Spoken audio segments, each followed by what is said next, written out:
টিপটিপ না অঝরে বৃষ্টি আজ কেমন থাকবে কলকাতার আবহাওয়া। কয়েকদিন আগে দক্ষিণবঙ্গে খাতায় কলমে প্রবেশ করেছে দক্ষিণ পশ্চিম মৌসুমী বায়ু। তারপর থেকে হালকা ও মাঝারি বৃষ্টি হলেও এখনো কলকাতায় অঝরে বৃষ্টি হয়নি, ফলে পরিবেশ ঠান্ডা হয়নি ততটা।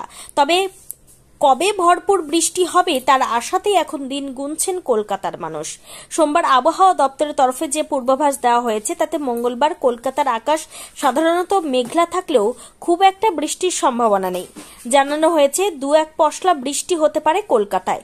আলিপুর আবহাওয়া দপ্তর সূত্রে জানানো হয়েছে সোমবার কলকাতার সর্বোচ্চ তাপমাত্রা ছিল 30.6 ডিগ্রি সেলসিয়াস, যা স্বাভাবিকের থেকে 2 ডিগ্রি কম, আর সর্বনিম্ন তাপমাত্রা ছিল 27.9 ডিগ্রি সেলসিয়াস, যা স্বাভাবিকের থেকে 1.2 ডিগ্রি সেলসিয়াস বেশি। মঙ্গলবার কলকাতার সর্বোচ্চ তাপমাত্রা থাকবে 31 ডিগ্রি সেলসিয়াস আর সর্বনিম্ন তাপমাত্রা থাকবে 27 ডিগ্রি সেলসিয়াস।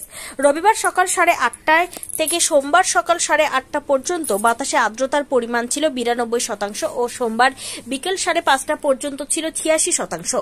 বঙ্গের আবহাওয়া সাধারণভাবে মনে করা হয় অক্টোবর থেকে ফেব্রুয়ারি পর্যন্ত কলকাতা সফরের সেরা সময়। বছরের এই পর্বে কলকাতার আবহাওয়া নাতিশীতোষ্ণ থাকে। বিশেষ করে ডিসেম্বর থেকে জানুয়ারি কলকাতার আবহাওয়া অত্যন্ত মনোরম। সকালের দিকে মিঠে রোদ, বেলা পড়লেই শীতের হালকা শিরশিরানি এই সময় অন্যতম চেনা ছবি।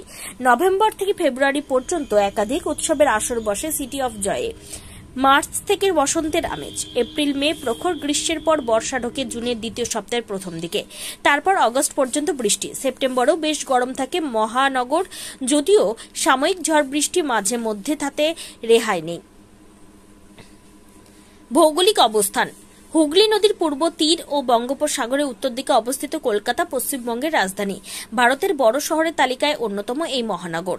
দেশের অন্যতম বড় বন্দরও বটে। গোটা পূর্ব ভারতের শহরকেন্দ্রিক কার্যকলাপের অন্যতম প্রধান জায়গা কলকাতা। তবে সমুদ্রপৃষ্ঠ থেকে এর সর্বোচ্চ উচ্চতা 9 মিটার। আবহাওয়া ও স্বাস্থ্য: সাধারণভাবে শীতের সময় বেশ কিছু শারীরিক সমস্যা নতুন করে দেখা দিতে চায়, যেমন বিভিন্ন ধরনের ব্যথা, শ্বাসযন্ত্রের সঙ্গে জড়িত কিছু নির্দিষ্ট সমস্যা। এবার নতুন করে চিন্তার কারণ বাড়িয়েছে করোনার ঊর্ধ্বমুখী গ্রাফ। 2023 সালের শেষ দিক থেকে দেখা যায় দেশের নানা প্রান্তে ফের মাথাচাড়া দিচ্ছে সংক্রমণ। তার উপর ডেঙ্গি, ম্যালেরিয়ার মতো কিছু সমস্যা মহানগরের বাসিন্দাদের কাছে অজানা নয়। সঙ্গে জ্বর, সর্দি, কাশি, উপসর্গ সহ অন্যান্য ভাইরাল সংক্রমণ তো রয়েছেই।